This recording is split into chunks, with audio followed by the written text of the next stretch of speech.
No news only views.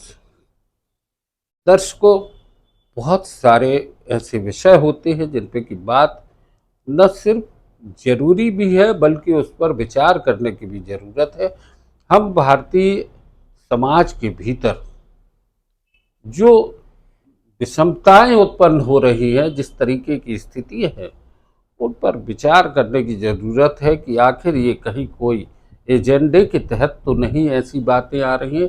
हालांकि जो बात हम करने जा रहे हैं उसके पहले आपको परिचय करा दें कि हमारे साथ हैं शिवम चौधरी, युवा, एक एलएलएम करने के बाद वकालत भी कर रहे हैं, प्रैक्टिस भी कर रहे हैं, एससी एसटी छात्र संघ के अध्यक्ष हैं। हम आपका स्वागत करते हैं। अभी जिस तरह की स्थितियां हैं, नेताओं के बिगड़े बोल, ऑपरेशन सिंदूर हुआ, उसके बाद किसी ने कर्नल सोफिया को लेके कुछ बात की, किसी ने उसके बाद की, उसके बाद कुछ और मुद्दे भी आए। नेताओं के ये जो बिगड़े बोल आ रहे हैं, विजय शाह ने जिस तरीके से कहा, क्या लगता है? देखिए, विजय शाह जी का जो बयान आया, उसके पहले हमको इस देश की राजनीतिक व्यवस्था को समझना पड़ेगा।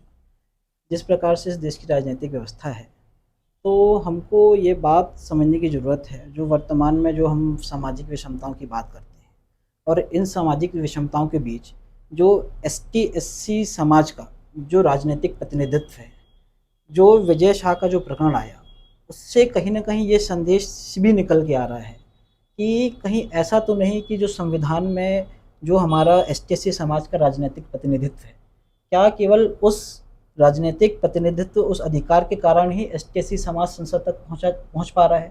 ये बात मैं इसलिए कह रहा हूँ, जब विजय शाह का जो प्रकरण आया, उनने जो बयानबाज़ी की, उन बयान में उन्होंने क्या बोला, क्या नहीं बोला, उस विषय में नहीं जाऊँगा।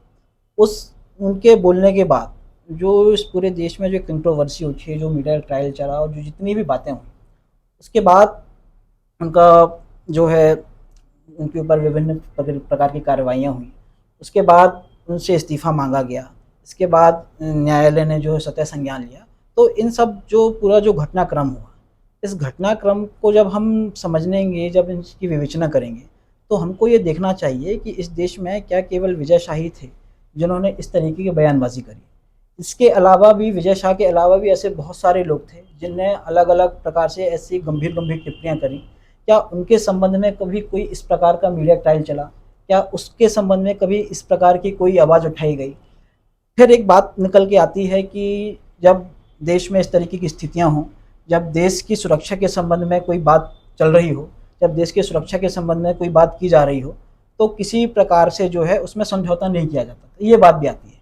तो इसमें भी हमको ये समझना पड़ेगा कि देश की सुरक्षा के संबंध में भी कई लोगों ने जो है कई बार बयानबाजी करी। तो उनके संबंध में इस तरीके की बयान, क्या इस तरीके का मीडिया ट्रायल चलाया गया, क्या इस तरीके की बात करी गई?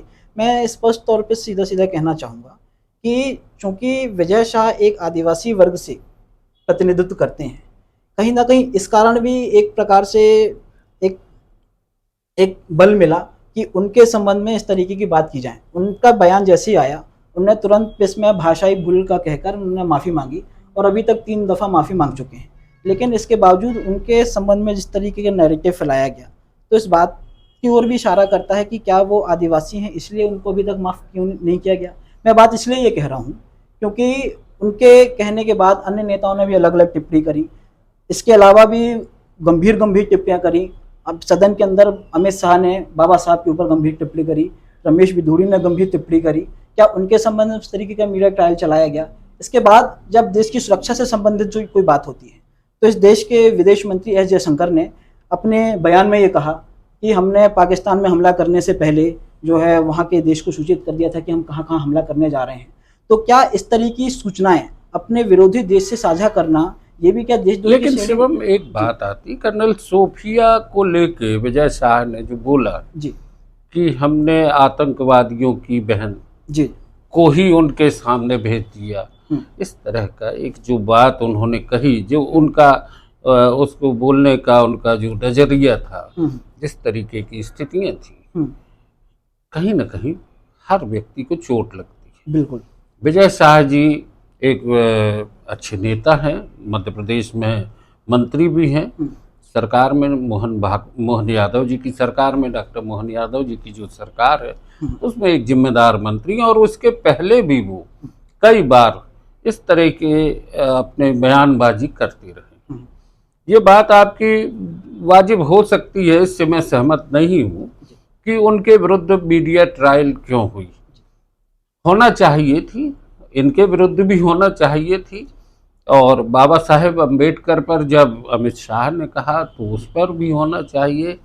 एस जयशंकर प्रसाद द्वारा जो बात कही गई उस पर भी बात होना चाहिए। लेकिन मुद्दा एक आता है, ये स्थितियां ऐसी हैं कि इस समय सरकार सवालों से बचती है, और जब सवाल पूछे जाते हैं तो कहीं ना कहीं हम पर एक निशाना साधा जाता है कि हम या तो विपक्ष से मिलके बात कर रहे हैं या हम देशद्रोही हैं। जी। आज आपने जिस तरीके से बात की है, विजय शाह को आप उनको एक उसमें लेके आ रहे हैं कि वो एसटी वर्ग से हैं, दलित समाज से हैं, आदिवासी समुदाय से हैं, इसलिए उन्हें ज़्यादा उनको हाईलाइट किया जा रहा है, उनसे इस्तीफा मांगा जा रहा है। लेकिन देश की सुरक्षा जैसे मुद्दे पर, और ख़ासकर सेना के मामले में, संभवतः मुझे नहीं लगता कि उनको, वैसे तो उनको खुद नैतिक आधार पर अपने पद से इस्तीफा दे देना चाहिए और उसके बाद जनता के साथ खड़े हों, ऐसा मेरा मानना है। बाकी अब ये एक अलग चीज़ है कि अंदर की राजनीति क्या है, किस तरह से हो सकता है पॉलिटिकल एजेंडे ऐसे चल रहे हों कि उनको हटाना है। देखिए, मैं आपकी बात से आंशिक रूप से सहमत हूँ कि देश की सेना के संबंध में जो बयानबाजी हुई, उसको किसी भी स्तर पर न्यायोचित नहीं ठहराया जा सकता। जब भी देश की सेना के संबंध में या उसके अगेंस्ट में जो भी बात उठाई गई, उसको हमेशा कटघरे में खड़ा किया जाएगा। मैं थोड़ा-सा ये बात कहना चाहूँगा कि अगर विजय शाह के ऊपर जो भी पट्टापेक्ष लगा, वो ठीक था। लेकिन जब सपा के सांसद रामगोपाल यादव ने सिंदूर ऑपरेशन की विंग कमांडर व्योमिका सिंह के बारे में जातिगत टिप्पणी की, तो उसके संबंध में इस तरीके की कार्रवाई क्यों नहीं की गई? जिस प्रकार कर्नल सोफिया जो है इस देश की बेटी हैं, ठीक उसी प्रकार जो है व्योमिका सिंह भी इस देश की बेटी है। वो भी सिंदूर, ऑपरेशन सिंदूर की सहयोगी रही हैं। तो जब कर्नल सोफिया के अगेंस्ट में दिया गया बयान गलत था, तो व्योमिका सिंह के ऊपर जो जातिगत टिप्पणी की गई, उसको हम किस तरीके से न्यायोचित ठहरा सकते हैं? उस पर भी इसी स्तर से कार्रवाई होनी थी, लेकिन नहीं हुई। क्या कारण था? ये एक कहीं न कहीं एक शंका पैदा करता है। अगर विपक्ष और पक्ष दोनों इस देश की सेना का सम्मान करते हैं, तो जो कार्रवाई विजय शाह के ऊपर हुई, वही कार्रवाई जो है हमको रामगोपाल यादव के ऊपर भी करनी थी या सोचनी थी। लेकिन जितना चीज़ें यहाँ हुई, वहाँ वो हमको नगण्य दिखती हैं। क्या कारण है? अब इसके पीछे बहुत सारे कारण हो सकते हैं, या रामगोपाल यादव जी को भी लगातार मीडिया ने उस समय भी, मेन स्ट्रीम मीडिया ने भी, सोशल मीडिया ने भी उन पर भी सवाल उठाए थे। अभी जिस तरीके से एक और भाजपा के विधायक हैं, नेता हैं, उन्होंने जो टिप्पणी की उस पर भी सवाल उठे हैं। लेकिन कहीं ना कहीं किसी एक व्यक्ति को नैतिक जिम्मेदारी लेते हुए इस बात को स्वीकार करना होगा। हालांकि जैसा कि विजय शाह जी ने एक सोशल मीडिया पे माफ़ी भी मांगी, लेकिन उसके बाद उनने जिस तरीके से हंसते हुए मीडिया से बात की, वो भी कहीं ना कहीं एक गलत मैसेज चला गया।